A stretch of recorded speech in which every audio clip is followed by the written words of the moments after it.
ఇప్పుడు మీరు యంగ్స్టర్స్ అన్నట్లు చాలా మందికి యంగ్స్టర్స్ కి హెల్త్ ఇన్సూరెన్స్ అవసరం లేదు అనే ఒక అపోహ అంటారో లేదా నిజమంటారో తెలియదు. సో అది మీరే చెప్పాలి. సో అసలు హెల్త్ ఇన్సూరెన్స్ అనేది ఏ వయసు నుంచి అవసరం కాదు? అప్పుడు అంత అగ్రెసివ్నెస్ ఉండేది కాదు, ప్రజల్లో కానీ ఎవరికి కూడా అంత అవగాహన లేదు. కాలంలో జరుగుతున్న డిఫరెన్సెస్ బట్టి లేకపోతే ఇవన్నీ దాన్ని బట్టి ఇన్సూరెన్స్ అవేర్నెస్ అనేది పబ్లిక్లో బాగా జరిగింది. సో ఇప్పుడు మనం చూసుకుంటే రూరల్ మార్కెటింగ్లో ఎవరు కూడా రూరల్లో ఎక్కడ కూడా విలేజెస్లో ఆరోగ్య బీమా తీసుకునేవారు కాదు. ఇప్పుడు ఆన్లైన్ పాలసీస్ వచ్చేసాయి ఇప్పుడు. సో దానివల్ల ఒక 10%, 15% దాకా కూడా డిస్కౌంట్స్ వస్తున్నాయి డిఫరెంట్ ప్లాట్ఫామ్స్లో. ఎవరైతే ఏజెంట్ ఉంటారో ఏజెంట్ నుంచి తీసుకోవడం వల్ల అది బెటర్ అంటారు, ఇది బెటర్ అంటారని ఇది చెప్తారు. రెండు లేదు బెటరు. కాకపోతే మన దగ్గర చూసుకుంటే 95% ఆఫ్ పీపుల్ జనాభా ఎప్పుడు ఏజెంట్ మీదనే డిపెండ్ అవుతారు. ఏజెంట్ దగ్గర ఉండడం వల్ల ఒక ప్రయోజనం ఏంటంటే సో ఈ 1.5 yearలో ఎంతమందికి 100% క్లెయిమ్ ఇచ్చారు?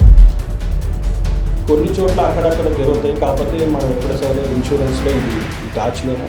క్లెయిమ్ వచ్చినప్పుడు బయటకు వస్తుంది. డెఫినెట్గా అది తీసుకునేటప్పుడు నేనేంటంటే ప్రజలకు విజ్ఞప్తి ఏంటంటే మార్కెట్లో 20+ years ఎక్స్పీరియన్స్ ఉన్న ఏ కంపెనీ కూడా ఇవ్వని 100% క్లెయిమ్ రేషియో అనేది మీరు ఇస్తాను అంటున్నారు. అది ఎంతవరకు కరెక్ట్? ఓన్లీ పాలసీలు అమ్ముకోవడానికి చెప్తున్నారా? ఆర్ ఎవరికి పాసిబుల్ కానీ మీరు ఎలా చేయగలుగుతున్నారు?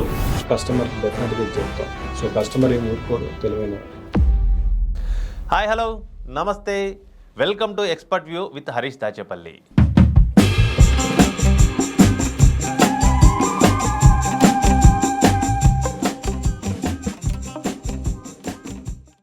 ఆరోగ్యమే మహాభాగ్యం అన్నారు.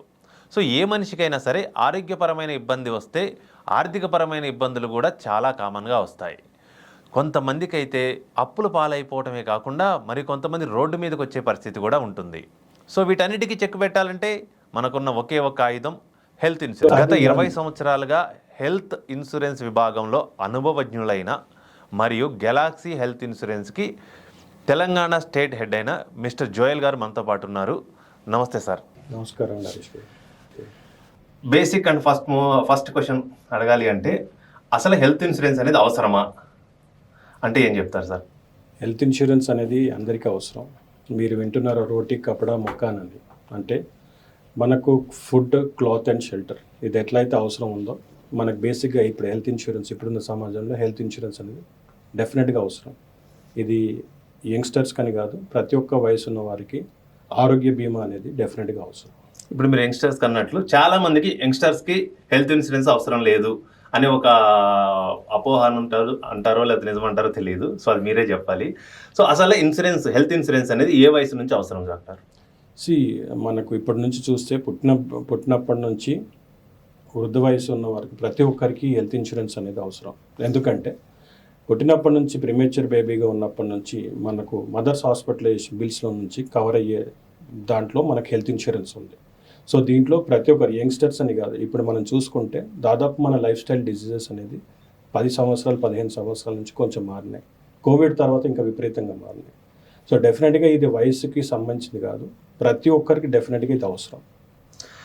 ఓకే అండి, ఇప్పుడు మార్కెట్లో చాలా కంపెనీస్ ఉన్నాయి. కొన్ని కంపెనీస్కి చాలా ఎక్స్పీరియన్స్ ఉంది, 20 years ప్లస్గా సర్వ్ చేస్తున్న కంపెనీస్ ఉన్నాయి. ఇలాంటివి ఎన్నో ఉండగా మీరు గెలాక్సీని రిప్రజెంట్ చేస్తూ why Galaxy is the best అని చెప్పాలి అంటే ఏం చెప్తారు? డెఫినెట్గా గెలాక్సీ హెల్త్ ఇన్సూరెన్స్ అందరికీ నేను ఎందుకు రికమెండ్ చేస్తానంటే, మామూలుగా ఇప్పుడున్న కాంపిటీషన్లో మా యొక్క మెంటర్ కానీ లేకపోతే ప్రమోటర్స్ కానీ ఇప్పుడున్న దాంట్లో కస్టమర్కి మరి కంపెనీకి ఉన్న ఏదైతే గ్యాప్ ఉందో అది ఫుల్ఫిల్ చేయడానికే ఈ గెలాక్సీ హెల్త్ ఇన్సూరెన్స్ కంపెనీ అనేది ముఖ్యంగా మార్కెట్లోకి రావడం జరిగింది. సో ఇప్పుడు మీరు అందరికీ బీమా అన్నప్పుడు డెఫినెట్గా ఇప్పుడున్న మనకున్న అవసరతలు కానీ డెఫినెట్గా మార్కెట్లో ఏదైతే పెనిట్రేషన్ ఉందో ఆల్మోస్ట్ ఒక 7% వరకు ఉంది. అంటే పాపులేషన్లో 7% వరకే ఉంది. సో దీనికి డెఫినెట్గా గెలాక్సీ హెల్త్ ఇన్సూరెన్స్ అవసరం, హెల్త్ ఇన్సూరెన్స్ కంపెనీస్ అవసరం. దీంట్లో గెలాక్సీ హెల్త్ ఇన్సూరెన్స్ కంపెనీ యొక్క ప్రత్యేకత ఏంటంటే మనం 100% క్లెయిమ్ సెటిల్మెంట్ ఒకటి చేస్తున్నాం. సో మనకు చాలా మార్కెట్ ఉంది. డెఫినెట్గా చాలామందికి మనం సర్వీస్ దీని ద్వారా అందవచ్చు. ఓకే అండి, అసలు గెలాక్సీ ఇన్సూరెన్సెస్ అనేది మీ కంపెనీ ఎప్పుడు స్టార్ట్ చేశారు? సో కంపెనీ ఎగ్జిస్టెన్స్ వచ్చి 2024 విజయదశమి రోజు మనకు స్టార్ట్ అయ్యింది Galaxy health insurance company. So almost ఇప్పుడు 1.5 year ఆఫ్ ఆపరేషన్స్లో మన గెలాక్సీ హెల్త్ ఇన్సూరెన్స్ కంపెనీ ఉంది. ఓకే అండి. ఇప్పుడు గెలాక్సీ ఇన్సూరెన్స్ అవ్వచ్చు, లేదా వేరే కంపెనీస్ అవ్వచ్చు, అన్నీ ఐఆర్‌డీఏ పరిధిలోనే ఉంటాయి. సో, ఐఆర్‌డీఏ పరిధిలో వాళ్ళకి ఒక సో పర్సన్స్ కంపెనీ స్టార్ట్ చేయాలి, వాళ్ళకి అప్రూవ్ ఇవ్వాలంటే ఎలాంటి నార్మ్స్ తీసుకుంటుంది? ఎందుకంటే రేపొద్దున కంపెనీ క్లెయిమ్ రేషియో సెటిల్ చేయకపోయినా, ఏం చేయకపోయినా కూడా IRDA is the firm who takes responsibility of all these things. So, IRDA పరిధిలో ఉండే అన్ని కంపెనీస్‌కి డిఫరెంట్ రూల్స్ ఎందుకు? అండ్ మీకు ఐఆర్‌డీఏ అప్రూవల్ ఎన్ని రోజులకు వచ్చింది? అంటే మనం ఇప్పుడు కంపేర్ చేసుకుంటే అదర్ కాంపిటేటివ్ కంపెనీస్తో ఇప్పుడు మనకు మార్కెట్లో అరౌండ్ 6-7 ఉన్నాయి health insurance companies, exclusive health insurance company. దీంట్లో చూసుకుంటే ఫాస్టెస్ట్ ఐఆర్‌డీఏ లైసెన్స్ పొందిన సంస్థ ఏదంటే ఎక్స్క్లూజివ్గా ఆరోగ్య బీమా గ్యాలక్సీ హెల్త్ ఇన్సూరెన్స్. దాదాపు 52 రోజుల్లో మనకు లైసెన్స్ ఐఆర్‌డీఏ నుంచి వచ్చింది. ఓకే. దీంట్లో అంటే టెక్నికాలిటీస్ మెయిన్ ఇంపార్టెంట్. సో దీంట్లో టెక్నికాలిటీస్ వచ్చి మనం చూసుకుంటే దాంట్లో ఉన్న ప్రమోటర్ కానీ అట్ ద సేమ్ టైం మనకున్న ఎండీస్ కానీ అట్ ద సేమ్ టైం ఏవైతే సరిగ్గా రిక్వైర్మెంట్ రెగ్యులేటరీకి ఈవెన్ మనం ఐఆర్‌డీఏ లైసెన్స్ తీసుకోవడానికి కొన్ని డిపాజిట్స్ కూడా ఉంటాయి.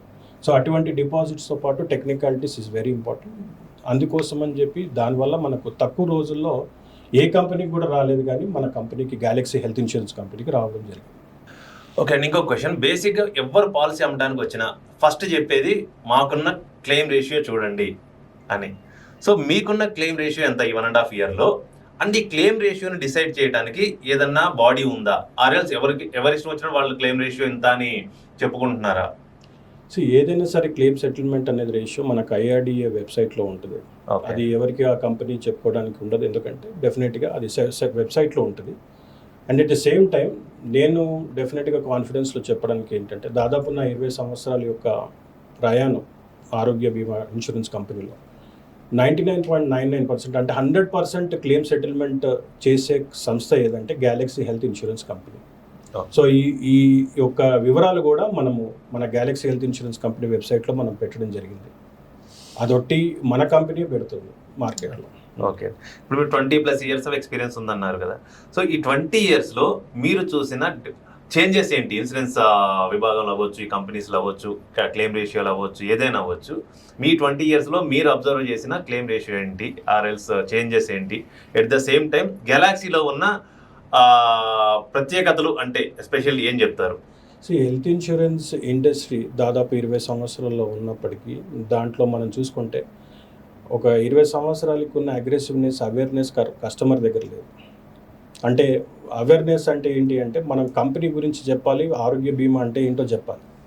అటువంటి అవేర్నెస్ మైండ్ సెట్లో కస్టమర్కి వెళ్ళేది కాదు 20 years బ్యాక్. లేకపోతే 20 ఇయర్స్ స్టార్టింగ్ నుంచి కూడా 2006 కానీ 7 నుంచి కానీ ఇన్సూరెన్స్ స్టార్ట్ అంటే ప్రైవేట్ ఇన్సూరెన్స్ లేకపోతే ఎక్స్క్లూజివ్ హెల్త్ ఇన్సూరెన్స్ కంపెనీస్ వచ్చే టైం నుంచి ఆరోగ్య బీమా అనేది 50 సంవత్సరాల నుంచి ఉంది. అప్పుడు పబ్లిక్ సెక్టర్ కంపెనీస్ ఇచ్చాయి, 4 పబ్లిక్ సెక్టర్ కంపెనీస్, తర్వాత ప్రైవేట్ కంపెనీస్ రావడం జరిగింది. సో దీంట్లో ఏంటంటే అప్పుడు అంత అగ్రెసివ్నెస్ ఉండేది కాదు ప్రజల్లో, కానీ ఎవరికి కూడా అంత అవగాహన లేదు. సో ఇప్పుడు ఏంటంటే కాలంలో జరుగుతున్న డిఫరెన్సెస్ బట్టి లేకపోతే ఇటువన్నీ దాన్ని బట్టి ఇన్సూరెన్స్ అవేర్నెస్ అనేది పబ్లిక్లో బాగా జరిగింది. సో ఇప్పుడు మనం చూసుకుంటే రూరల్ మార్కెటింగ్లో ఎవరు కూడా రూరల్లో ఎక్కడ కూడా విలేజెస్లో ఆరోగ్య బీమా తీసుకునేవాళ్ళు కాదు. ఇప్పుడు ఉన్న కాలంలో ఆరోగ్య బీమా ఈవెన్ రూరల్ వాళ్ళ విలేజెస్లో కూడా తీసుకుంటున్నారు. సో దీనికి ఏంటంటే only awareness, diseases and at the same time viruses. So and at the same time మనం చూసుకుంటే చాలా మట్టుకు ఇంట్రెస్ట్ అనేది అట్ ద సేమ్ టైం ఒక మార్కెట్లో ఒక పెనిట్రేషన్ అనేది జరుగుతుంది. సో అది నేను చెప్పగలుగుతాను. దీంట్లో ఇంకోటి ఏంటంటే ఒకప్పుడు మనకు ఆఫ్లైన్ మార్కెటింగ్ వరకే ఉండేది మాన్యువల్గా, కానీ ఇప్పుడున్న దాంట్లో ఏంటంటే ఏజెంట్స్కి పోర్టల్ ఇవ్వడం, లేకపోతే మనకున్న సేల్స్ స్టాఫ్కి పోర్టల్ ఇవ్వడం. సో దీంట్లో ఆన్లైన్ పాలసీస్ కూడా కస్టమర్స్ తీసుకోవడం జరుగుతుంది, అంటే త్రూ ఏజెంట్. ఓకే, ఇప్పుడు మీరు అన్నారు కాబట్టి క్వశ్చన్, ఇప్పుడు ఆన్లైన్ పాలసీస్ వచ్చేసాయి ఇప్పుడు. సో దానివల్ల ఒక 10%, 15% దాకా కూడా డిస్కౌంట్స్ వస్తున్నాయి డిఫరెంట్ ప్లాట్ఫామ్స్లో. So at the same time ఎక్కడైతే ఒక పాలసీ ఎవరైతే ఏజెంట్ ఉంటారో ఏజెంట్ నుంచి తీసుకోవడం వల్ల ఒక 10% ఎక్కువ అవ్వచ్చు. బట్ ఈ రెండు సినారియోల్లో ఏది కరెక్ట్ అంటే ఏం చెప్తారు? ఎందుకంటే 10% profit for the customer is always better అని నేను ఫీల్ అవుతా. But at the same time service ఇండస్ట్రీలో ఉన్నారు కాబట్టి మీరు ఈ రెండిట్లో ఏది బెటర్ అంటే బేసిక్ అంటే అక్కడ నుంచి సర్వీస్ వస్తుందని అది బెటర్ అంటారా, ఇది బెటర్ అంటారని ఏం చెప్తారు? ఈ రెండిట్లో ఏది బెటరు? డెఫినెట్గా మీరు చూసుకుంటే ఏ కస్టమర్ అయినా సరే మన దగ్గర దాదాపు చాలా మట్టుకు ఏజెంట్ మీద డిపెండ్ అవుతారు.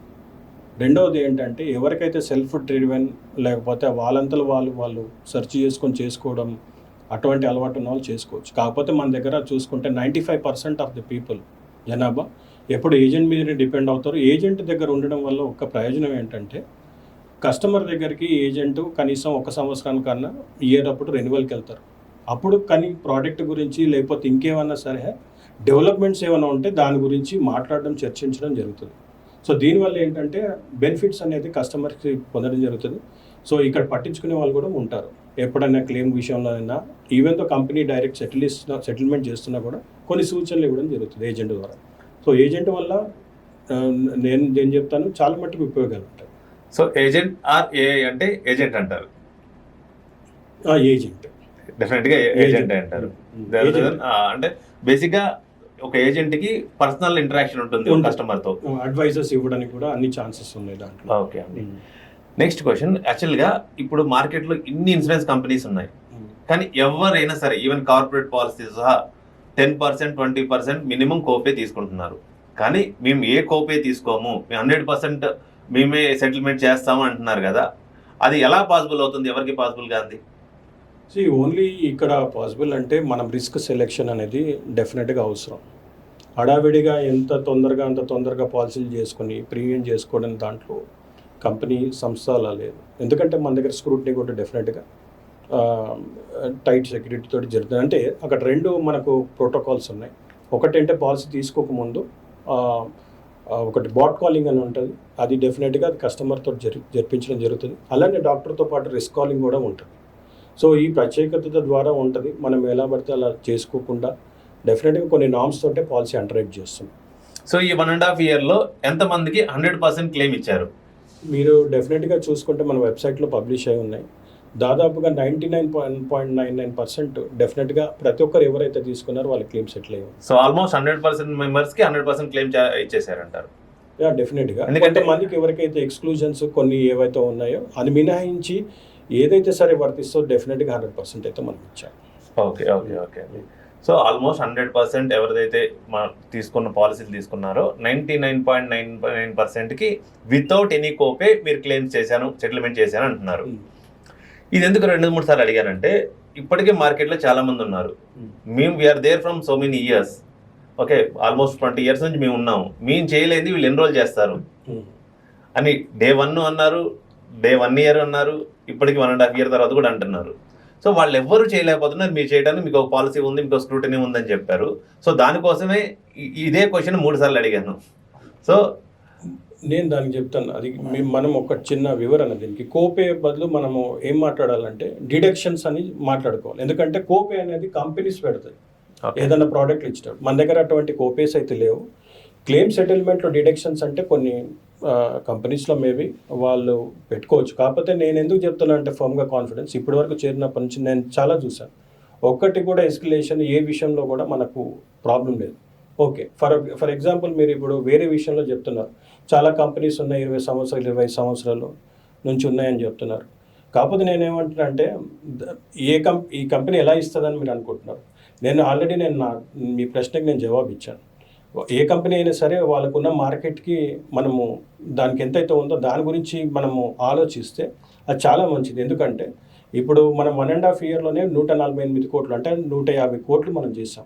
అంటే ఏ కంపెనీ కూడా ఇది సాధ్యం కాదు. ఇది ఏ కంపెనీ కూడా సాధ్యం కాదు. మనకున్న ప్రమోటర్స్, మనకున్న లీడర్షిప్ అనేది చాలా స్ట్రాంగ్గా ఉంది. మీరు ఒకవేళ చూసుకుంటే మన ప్రమోటర్స్ మిస్టర్ జగన్నాథన్ గారు is almost 50 years of general insurance and health insurance ఇండస్ట్రీలో ఉన్నారు. ఓకే, ఆయన star health and allied insurance కంపెనీని స్థాపించారు. తర్వాత ప్రైవేట్ ఈక్విటీ ఫార్మ్స్ వచ్చినాక తర్వాత ఈ exit from the company star health and ఈ కంపెనీ స్టార్ట్ చేయడం Galaxy Health insurance company start చేయడం జరిగింది. అలానే ఇంకొక ప్రమోటర్ మనకు టీవీఎస్ ఉంది. సో టీవీఎస్ కూడా మంచి బ్రాండ్ మీకు తెలుసు. సో టీవీఎస్ కూడా ఒక మంచి సెగ్మెంట్లో ఉంది. And at the same time ఈ ప్రమోటర్స్ కానీ ఎవరు కూడా they doesn't want to get any bad. Faith అనేది డెఫినెట్గా కొనసాగుతుంది. ఓకే అండి. Being a senior person in health, especially insurance field అయితే మీరు 20+ years ఎక్స్పీరియన్స్ ఉంది కాబట్టి మిమ్మల్ని అడుగుతున్నాను, అసలు ఇన్సూరెన్స్ సెలెక్ట్ చేసుకోవాలి అంటే ఏ పాయింట్స్ని ఫస్ట్ మనం చెక్ చేసుకోవాలి? ఫస్ట్గా మనం మంచి ఏజెంట్ దగ్గర మనము చూస్ చేసుకోవాలి. సో మన దగ్గర గ్యాలక్సీ హెల్త్ ఇన్సూరెన్స్ ఏజెంట్స్ని చూస్ చేసుకొని దాంట్లో మెయిన్గా మనకు ఉన్న ప్రీ ఎగ్జిస్టింగ్ ప్రాబ్లం అంటే ఆరోగ్య స్థితిలో ఆల్రెడీ ఏదన్నా ప్రాబ్లమ్స్ ఉంటే మనము ఏజెంట్కి కానీ కంపెనీకి చెప్తే దాన్ని బట్టి మనకు పాలసీ అనేది ఇవ్వబడుతుంది. ఎందుకంటే కొన్ని ప్రాబ్లమ్స్ ఏవైతే ఉన్నాయో అవి 24 నెలల వరకు మనకు వర్తించవు. సో ఆ 24 months అయినాకనే కొన్ని ఇస్తారు. ఒకవేళ పీఈడి ఉంటే దానికి ఒక 3 years అలా వెయిటింగ్ పీరియడ్ ఉంటుంది. సో ఇవి చూస్ చేసుకున్నప్పుడు ఏజెంట్ దగ్గర మనం ఇవి ఇన్ఫర్మేషన్ అనేది జెన్యున్గా ఇస్తే లైఫ్ టైం ఏ కస్టమర్ కూడా ఏ ఇన్సూర్డ్ కూడా ఇబ్బంది ఉండదు. సో ఇప్పుడు ఏజెంట్స్ గురించి ఏదైతే మీరు మాట్లాడారో డెఫినెట్గా ఈ పీఈడీస్ని హైడ్ చేయడంలో ఏజెంట్ల పాత్ర కూడా కొన్ని ఏరియాస్లో ఉంది. ఎస్పెషల్లీ ఇంటీరియర్స్ ఏరియాస్ అవ్వచ్చు, వాళ్ళకు టార్గెట్ ఉంది, ఓకే వీళ్ళకి స్కిప్ చేద్దాం ఆ అమౌంట్, ఎక్స్ట్రా అమౌంట్ ఏది ఇప్పుడు కట్టేది ఉందో అన్నదానికి. సో ఎస్పెషల్లీ మీ ఏజెంట్స్కి ఇలాంటి వాటి అవగాహన కోసం ఏమన్నా స్పెషల్ ట్రైనింగ్ ఏమన్నా కండక్ట్ చేస్తున్నారా? డెఫినెట్గా మా దగ్గర ట్రైనర్స్ ఉన్నారు. మన అట్ ద సేమ్ టైం మనం ఎవరైనా సరే మన దగ్గర కోడ్ తీసుకున్నప్పుడు వాళ్ళకి స్పెషల్ ట్రైనింగ్ అనేది ప్రోగ్రామ్స్ జరపబడుతుంది. వాళ్ళకి ఆన్లైన్లో చెప్తాం, అట్ ద సేమ్ టైం ఫిజికల్గా కూడా డెఫినెట్గా ఈ యొక్క మనం రెగ్యులేషన్స్ అనేది చెప్తాం. సో దాని గురించి ఏమి ఇష్యూ ఉండదు. అండ్ కొన్ని చోట్ల అక్కడక్కడ జరుగుతాయి, కాకపోతే మనం ఎప్పుడు సరే ఇన్సూరెన్స్లో ఇది దాచలేము.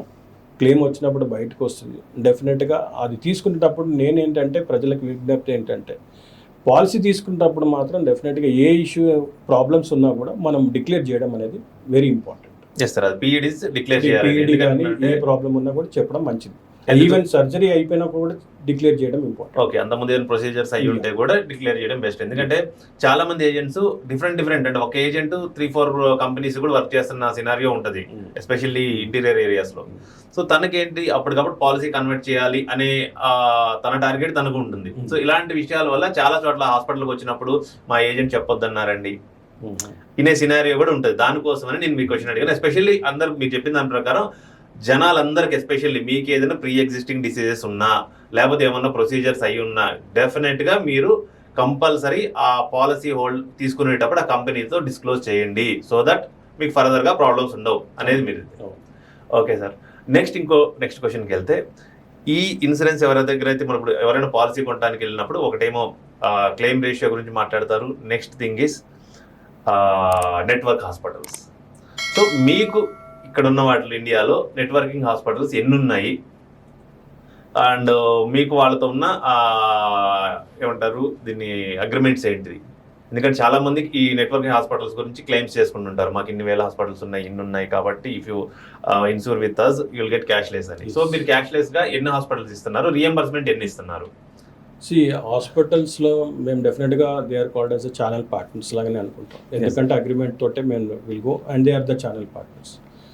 దాదాపు తక్కువ టైంలో నేను చూశాను గ్యాలక్సీ హెల్త్ ఇన్సూరెన్స్ కంపెనీ దాదాపు ఇప్పుడు మొత్తం భారతదేశంలో 9,100 హాస్పిటల్స్ ఉన్నాయి. Super sir. సో ఇది వెరీ లిమిటెడ్ టైంలో ఇది జరిగింది. 1.5 years. Yes sir. అండ్ మనకి పాన్ ఇండియాలో మన క్లెయిమ్ సెటిల్మెంట్ అవుతుంది. అండ్ మీరు అంటున్నారు రీయింబర్స్మెంట్ అనేది మ్యాక్సిమం మన దగ్గర క్యాష్లెస్ అవుతుంది. ఓకే, ఆల్మోస్ట్ ఒక 4 to 5 days లో రీఎంబర్స్మెంట్ సెటిల్మెంట్ జరుగుతుంది. కొన్ని కేసెస్లో అయితే 1 day లోనే క్లెయిమ్ సెటిల్మెంట్ జరుగుతుంది. Reimbursement is painful. చాలా మందికి ఎక్కడికి వెళ్ళాలి, ఎక్కడి నుంచి చేసుకోవాలి, దీని గురించి అని ఎవరైతే క్యాష్లెస్ ఇస్తారో వాళ్ళ దగ్గరికి వెళ్దాం అనుకుంటారు చాలా కంపెనీస్ సైన్ చేసేటప్పుడు. ఎందుకంటే నెట్వర్క్ హాస్పిటల్స్ వాళ్ళకి ఎక్కువ లేవను, ఏదో ఎవరి మార్కెటింగ్ వాళ్ళది. సో మన దగ్గర నెట్వర్క్ హాస్పిటల్స్ కాకుండా ఒకటి ఐఐడి నుంచి వచ్చింది ఎనీవేర్ క్యాష్లెస్ అని. ఓకే, దాదాపు మన దగ్గర ఎనీవేర్ క్యాష్లెస్ బెనిఫిట్స్ కూడా చాలా మట్టుకు యూటిలైజ్ చేస్తారు. అంటే ఎనీవేర్ క్యాష్లెస్ అంటే సార్ ఇప్పుడు మీకు అగ్రిమెంట్ లేకపోయినా యూ కెన్ అంటే నెట్వర్క్ హాస్పిటల్ లేకపోయినా వీళ్ళు అడ్మిట్ అవ్వచ్చు. ఎస్, వెళ్ళి అడ్మిట్ అయ్యి అక్కడ నుంచి ఇన్ఫర్మేషన్ ఇస్తే అప్పుడు మనకి థర్డ్ పార్టీ నుంచి we'll get the reports. Almost 40,000 places లో మనం భారతదేశంలో ఇవ్వడం జరిగింది. దాదాపు చాలా మటుకు నంబర్స్ ఇచ్చాం. అట్ ద సేమ్ టైం మన సెటిల్మెంట్ టాట్ కూడా we're maintaining cashless. Okay sir, ఇప్పుడు మీరు చెప్పిన దాని ప్రకారం చాలా కంపెనీస్ 20 years ప్లస్గా ఉన్నాయి. ఓకే, మీరు రీసెంట్గా టెక్ ఫ్రెండ్లీ టైంలో మీరు కంపెనీ స్టార్ట్ చేశారు. సో వాళ్ళు ఇవ్వలేనంత ఫాస్ట్ సెటిల్మెంట్ మీరు ఎలా ఇవ్వగలుగుతున్నారు అని క్లెయిమ్ చేసుకుంటున్నారు. ఎందుకంటే it's a challenging word. 124 hours కూడా మీరు క్లెయిమ్ అనేది ఇచ్చేశారు, రీఎంబర్స్మెంట్ క్లెయిమ్ అనేది 24 అవర్స్లో చేశారు కొన్ని కేసెస్లో అంటున్నారు. విచ్ ఇస్ అంటే అది అసలు చాలా కంపెనీస్గా కొన్ని మంత్స్ టుగెదర్ పట్టిన ప్రాసెస్, కొన్ని ఇయర్స్ టుగెదర్ ఉన్న కంపెనీస్ కూడా చేయలేకపోయిన ప్రాసెస్. సో మీరు ఎలా చేయగలిగారు? That is only depending upon our input, అంటే మన అండర్ రైటింగ్ క్లారిటీగా ఉంటే అవుట్పుట్ అనేది డెఫినెట్గా మంచిగా వస్తుంది. అది క్లెయిమ్ రూపంలో కానీ లేకపోతే అది రీయింబర్స్మెంట్ కానీ క్యాష్లెస్ కానీ. సో డెఫినెట్గా మనకు అండర్ రైటింగ్ అనేది క్లారిటీగా ఉంటుంది. దాని గురించి మనం క్వశ్చన్స్ అనేది ఎక్కువ గ్రీవెన్స్లు కానీ దాని దృష్టికి తీసుకెళ్ళాం.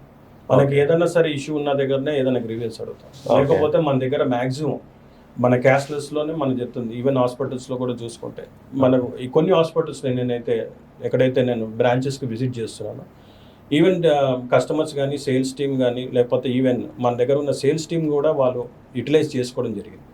సో వారి యొక్క ఫీడ్బ్యాక్ ద్వారానే నేను చెప్పగలుగుతున్నాను.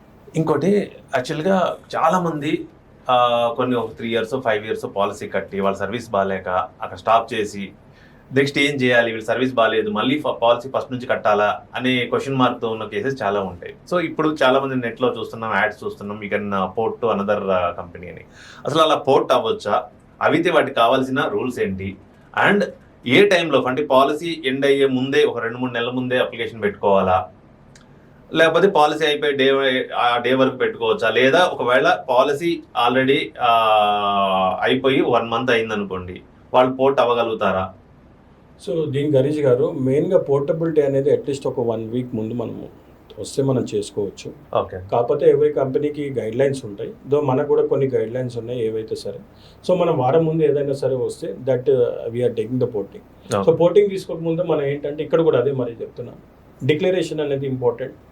ఆ కంపెనీలో క్లెయిమ్స్, వేరే కంపెనీలో ఉన్న క్లెయిమ్స్ కానీ ఇష్యూస్ కానీ ఏదైనా కరెక్ట్గా చెప్తే మనం అండర్ రైటింగ్ అప్రూవల్తో డెఫినెట్గా గ్యాలక్సీ హెల్త్ ఇన్సూరెన్స్లో పోర్టింగ్ అనేది చేసుకోవచ్చు. ఓకే. దానికేం పెద్ద ఇబ్బంది లేదు. ఓకే. ఒకవేళ ఎక్స్పైర్ అయిపోయింది పాలసీ, ఎక్స్పైర్ అయిపోయిన దానికి మనము ప్రస్తుతానికైతే మన దగ్గర అటువంటి ఇంప్లిమెంటేషన్ ఏం లేదు. కాకపోతే ఏంటంటే బిఫోర్ 1 week అయితే మనము చేస్తున్నాం, before 3 days or before 4 days or 1 week. Okay.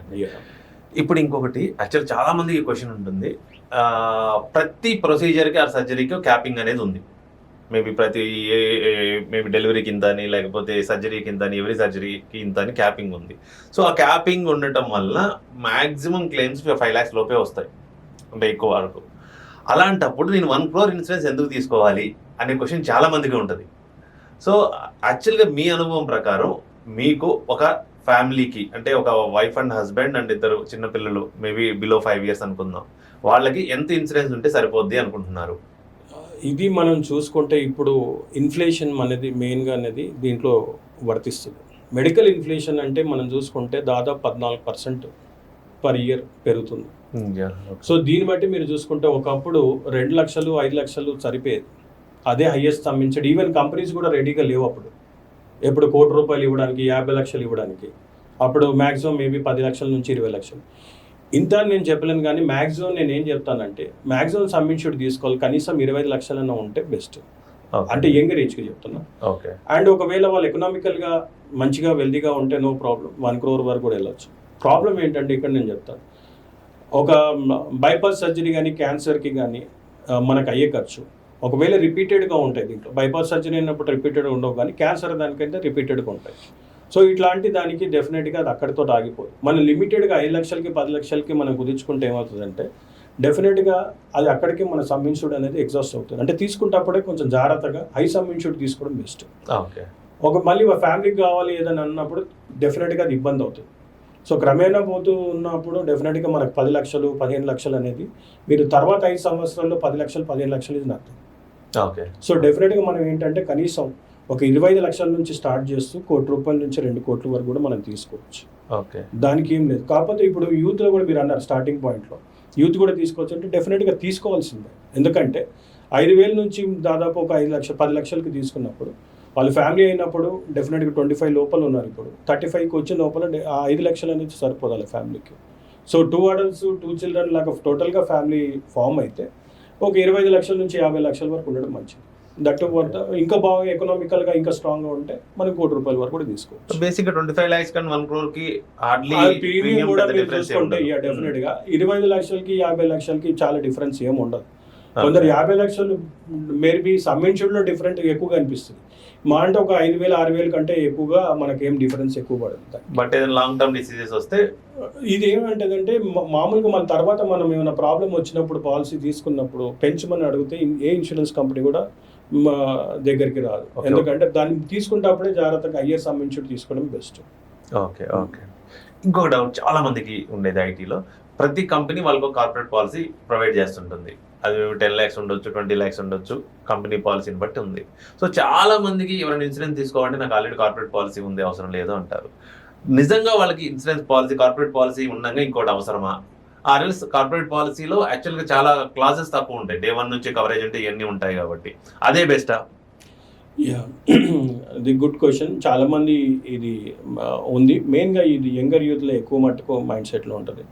కాకపోతే ఏంటంటే మనం కూడా గ్రూప్ పాలసీస్ చేస్తున్నాం. మనం గ్రూప్ పాలసీస్ చేస్తూ కూడా మన దగ్గర పాలసీస్ మనం ఇస్తున్నాం గెలాక్సీ హెల్త్ ఇన్సూరెన్స్ కంపెనీలో.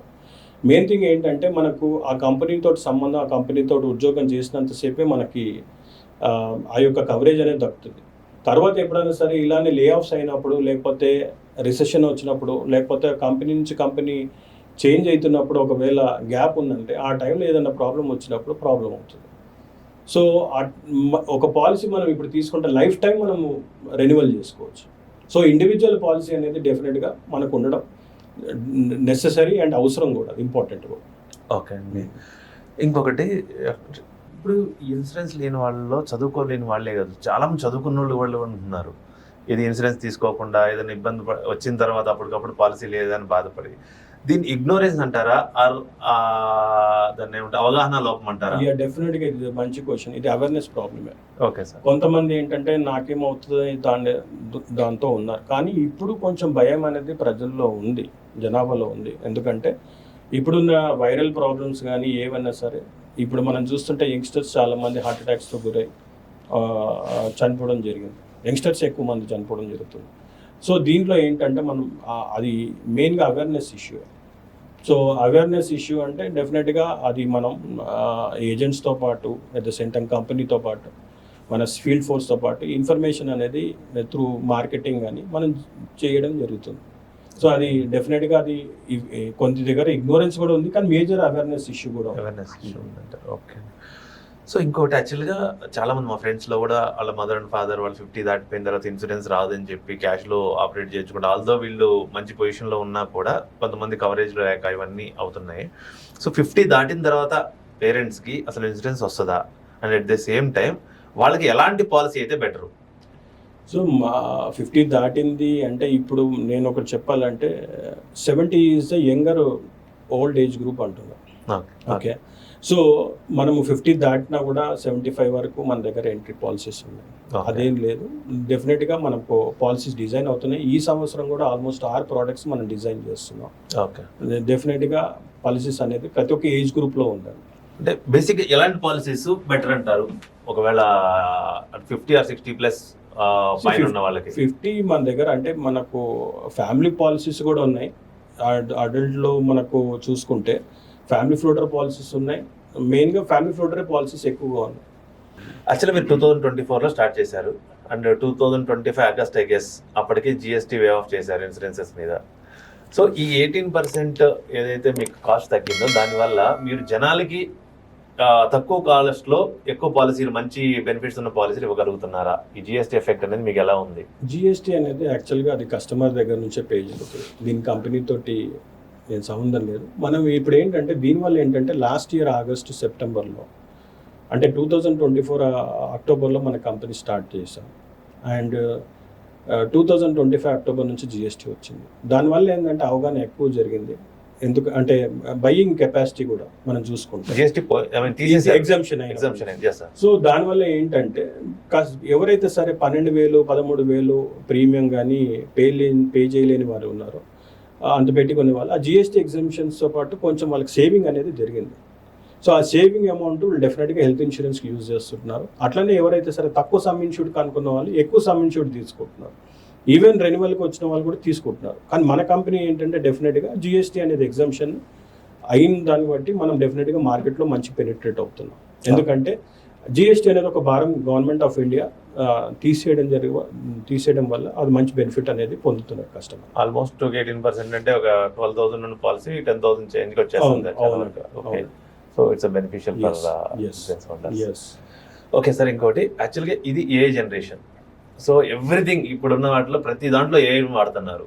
సో మీరు మీ ఇప్పుడున్న మీ క్లెయిమ్ సెటిల్మెంట్లో కానీ రీఎంబర్స్మెంట్లో కానీ దేంట్లో అయినా సరే ఏ ఇంటిగ్రేషన్ ఎలా ఉంది, దానివల్ల మీకు ఏదైనా ఫాస్టర్ క్లెయిమ్ రిజల్ట్స్ కానీ ఇలా ఫాస్ట్గా ఏదైనా వర్క్ అయిపోవడానికి కానీ యూజ్ అవుతుందా?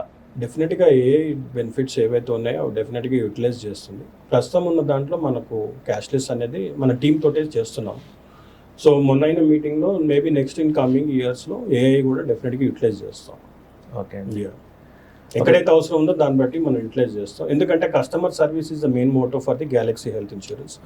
నేను ముందే చెప్పాను కాబట్టి కంపెనీకి and at the same time కస్టమర్కి ఉన్న గ్యాప్ని we have to fulfil. That is what is the our investors and our mentors feeling. So that we have to fill the gap. ఇంకో క్వశ్చన్ సార్, మార్కెట్లో 20+ ఇయర్స్ ఎక్స్పీరియన్స్ ఉన్న ఏ company కూడా ఇవ్వని 100% claim ratio అనేది మీరు ఇస్తాను అంటున్నారు. అది ఎంతవరకు కరెక్ట్? ఓన్లీ పాలసీలు అమ్ముకోవడానికి చెప్తున్నారా, ఆర్ ఎవరికి పాసిబుల్ గా అంది మీరు ఎలా చేయగలుగుతున్నారు? సో పాలసీలు అమ్ముకోవడానికి అని కాదు, ఎందుకంటే మనం ఒకసారి పాలసీ ఇచ్చిన తర్వాత కస్టమర్కి డెఫినెట్గా చెప్తాం. సో కస్టమర్ ఏం ఊరుకోడు, తెలివైన వాడు. రెండోది ఏంటంటే మెయిన్గా మనం ఇచ్చేటప్పుడే కవరేజ్ అనేది బేసిక్గా వాళ్ళకి మంచి కవరేజ్ ఇవ్వడం ఒకటి. రెండోది ఏంటి అంటే రూమ్ రెంట్, ఎనీ రూమ్ వాళ్ళు తీసుకున్న దాని దగ్గర కూడా అక్కడ ఏది కూడా మన క్యాప్స్ కూడా లేవు. సో డెఫినెట్గా అక్కడ ఇష్యూ ఉండదు. మూడోది ఏంటంటే మన నాన్ పేయబుల్స్ కానీ ఏదైనా సరే దానికి మనకు రైడర్స్ ఉంది, అది ఆఫ్ చేసి మనం ఇవ్వడం ద్వారా కూడా వాళ్ళకి ఇష్యూస్ అనేది జరగదు. ఓకే, ఇంకోటి ఏంటంటే మెయిన్ దీంట్లో మనకు కస్టమైజబుల్ ఛాన్స్ కంపెనీ ఇచ్చింది మన గ్యాలక్సీ ప్రోడక్ట్స్లో. ఏ కంపెనీ కూడా లేదో అంత మట్టుకు మనం కస్టమైజ్ చేసుకొని మనము ప్రోడక్ట్ అనేది కస్టమర్కి అంటే ఒక రీటైల్ పాలసీనే టైలర్ మేడ్ పాలసీ లాగా మనం ఇవ్వచ్చు. అంటే కస్టమర్కి మీకు హరీష్ గారికి ఒక సెపరేట్ పాలసీ లైక్ అర్బన్లో మీరు ఉన్నారు, మీకు ఒక పాలసీ లాగా విత్ రైడర్స్ మనం ఇవ్వచ్చు.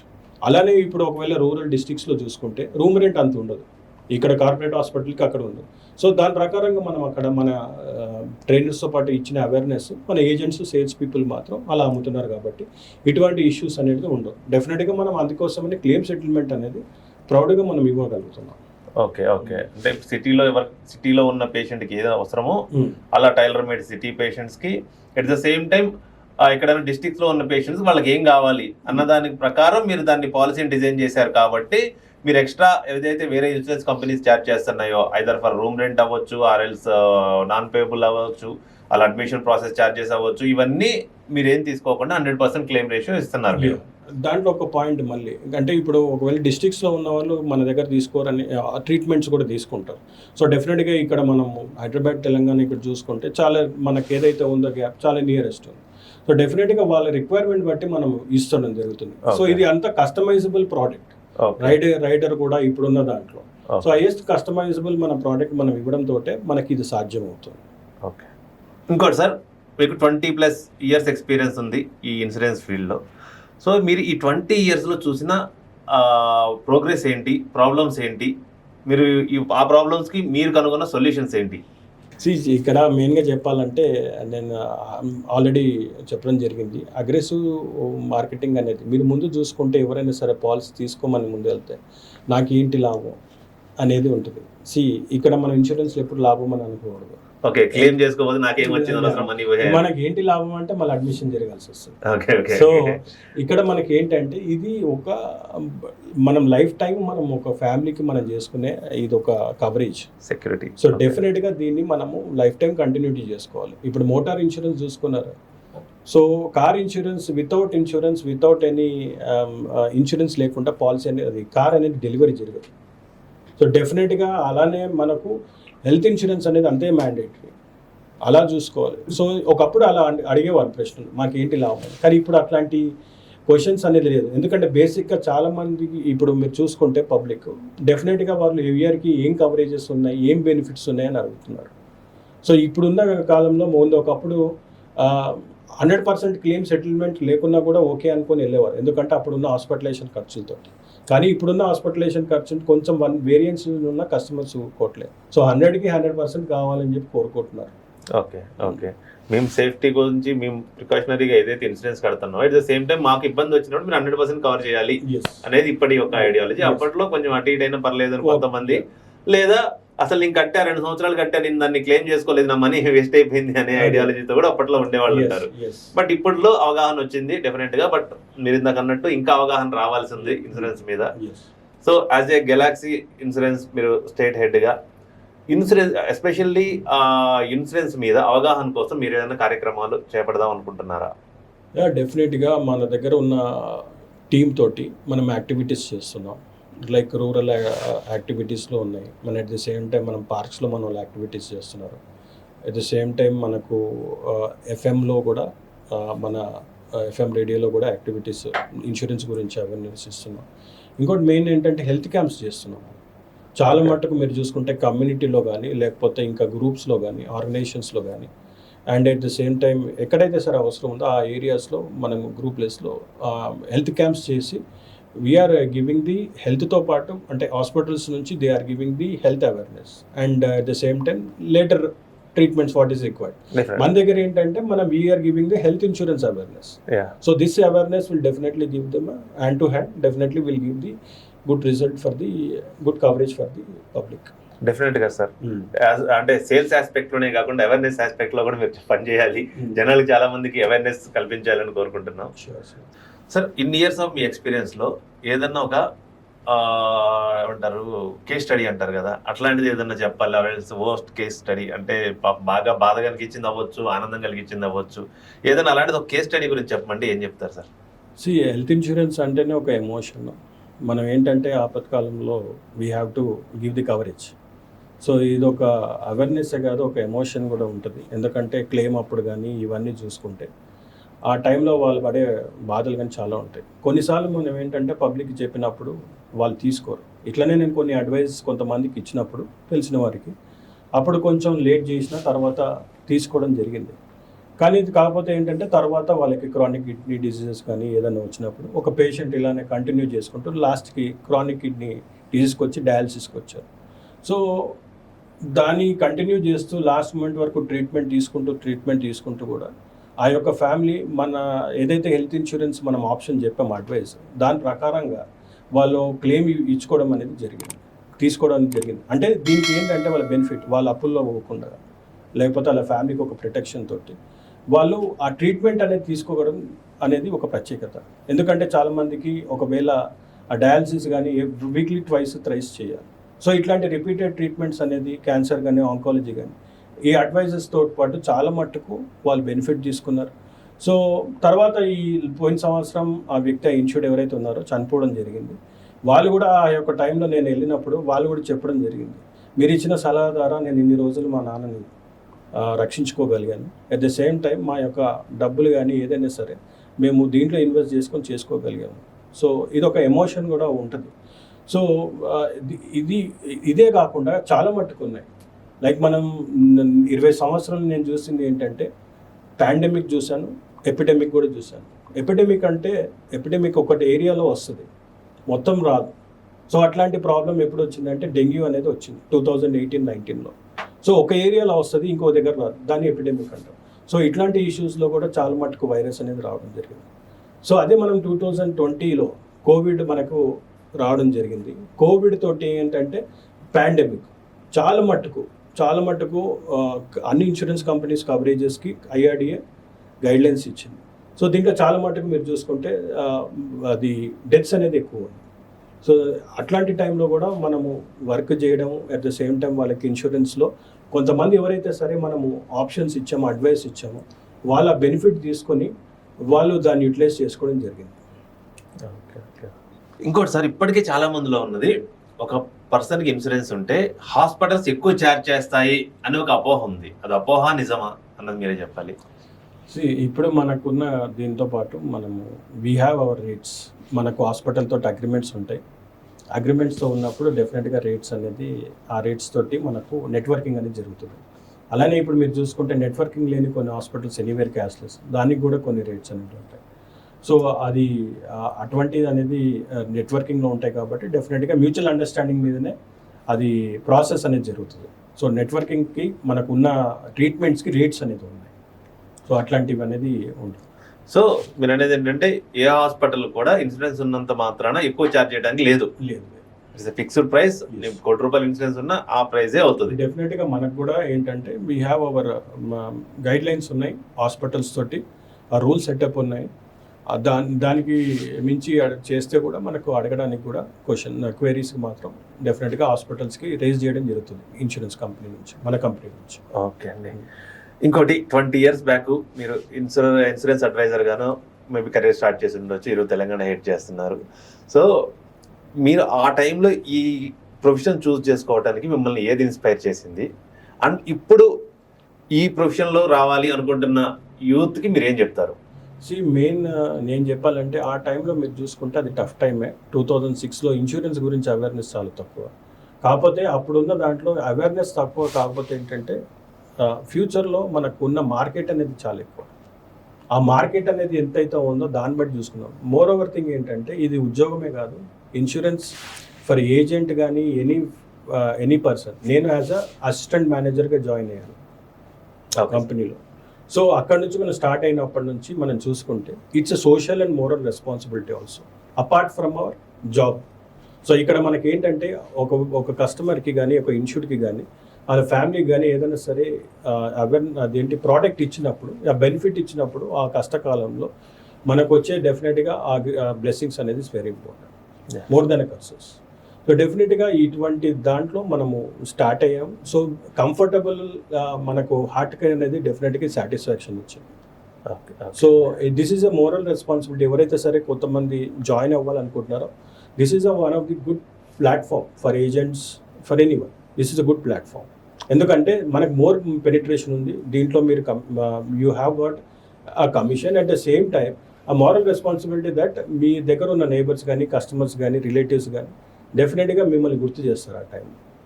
ఓకే. ఇంకోటి సార్, ఇప్పుడు బేసిక్గా మొత్తం ఎక్కడ చూసినా చర్చ రిసెషన్, నెక్స్ట్ ఫ్యూచర్ ఏమవుతుంది, ఐటీ జాబ్స్ ఏమైపోతాయి, ఓకే మన ఎకనామీ ఎక్కడికి వెళ్ళింది, ఇలాంటి ఎన్నో క్వశ్చన్స్ రోజు మనం వింటున్నాం. సో ఒకవేళ రిసెషన్ అనేది వస్తే దాని ఎఫెక్ట్ ఇన్సూరెన్స్ మీద ఎలా ఉంటుంది, ఫీల్డ్ మీద, అండ్ ఇన్సూరెన్స్ ఫీల్డ్లో కెరియర్ చూస్ చేసుకున్న వాళ్ళకి ఈ రిసెషన్ యొక్క ఎఫెక్ట్ ఎలా ఉంటుంది అంటే మీరు ఏం చెప్తారు? రిసెషన్కి ఇన్సూరెన్స్కి మెయిన్గా ఆరోగ్య బీమాకి ఎటువంటి లింక్ లేదు. ఎందుకంటే ఇది జబ్బుతో కూడుకుంది, anything diseases or accident whatever it is. So దీనికి మనకు సంబంధం లేదు. కానీ రిసెషన్ జరిగినప్పుడు డెఫినెట్గా ఇంకా ఎక్కువ మంది ఏజెంట్స్, ఇప్పుడు నేను కొంతమందిని ఆల్రెడీ చూస్తున్నాను, సాఫ్ట్వేర్ ఎంప్లాయీస్ సాటర్డే సండే మా దగ్గర ఆఫ్ ఉన్నప్పుడు మా దగ్గరికి వచ్చి ప్రమోట్ చేస్తున్నారు మన కంపెనీలో. వాళ్ళ దగ్గర ఉన్న ఎంప్లాయీస్కి కానీ లేకపోతే వాళ్ళ టీమ్కి కానీ లేకపోతే వాళ్ళ రిలేటివ్స్ కానీ ఎవరికైనా సరే వాళ్ళకి ప్రమోట్ చేస్తున్నారు. సో రిసెషన్కి ఉన్నప్పుడు ఇంకెక్కువ మట్టుకు మన దగ్గర జాయిన్ అయ్యి అట్ ద సేమ్ టైం వాళ్ళ ఏజెంట్గా తీసుకొని వాళ్ళ కెరీర్ని బిల్డ్ చేసుకుంటున్నారు. మంచి అడ్వైస్ ఇచ్చి మంచి కవరేజెస్ ఇచ్చి సో వాళ్ళ యొక్క కెరీర్ని వాళ్ళు సెటప్ చేసుకుంటున్నారు. సో కొన్ని సీజన్లో కొన్నిసార్లు ఒక్కొక్కసారి అవుతుంది, కానీ ఇది ఎవర్ గ్రీన్ ఇది. ఎందుకంటే మీరు చూసుకున్నారు భారత జనాభాలో ఓన్లీ 6-8% మట్టుకే పెనిట్రేట్ అయ్యాం. సో ఇప్పటికి చాలా మట్టుకు మార్కెట్ ఉంది కాబట్టి డెఫినెట్గా ఇది మనకి ఇన్సూరెన్స్ అనేది చాలా మంది ఇన్సూరెన్స్ ఏజెంట్స్ అవసరం. ఇది చాలా మట్టుకు చేసుకోవచ్చు.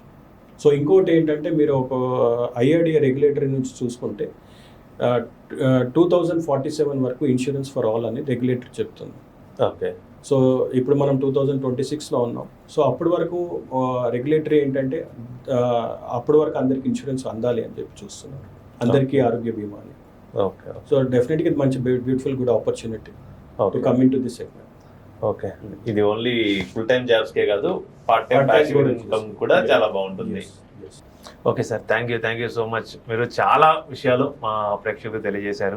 చూసారు కదా వ్యూవర్స్, ఇన్సూరెన్స్ పాలసీ ఎలా తీసుకోవాలి, తీసుకునేటప్పుడు ఎలాంటి జాగ్రత్తలు వహించాలి, అలాగే క్లెయిమ్ సెటిల్మెంట్ అనేది ఏ కంపెనీస్లో ఎంత ఎక్కువగా ఉంది, వీటిలో ఉన్న ప్రాబ్లమ్స్ ఏంటి, వాటికి సొల్యూషన్స్ ఏంటి, ఇలాంటి ఎన్నో విషయాల గురించి తెలుసుకున్నాం. సో నెక్స్ట్ ఎపిసోడ్లో ఇంకో కొత్త గెస్ట్తో కొత్త టాపిక్తో కలుద్దాం. అంతవరకు signing off, it's me Harish తాచేపల్లి.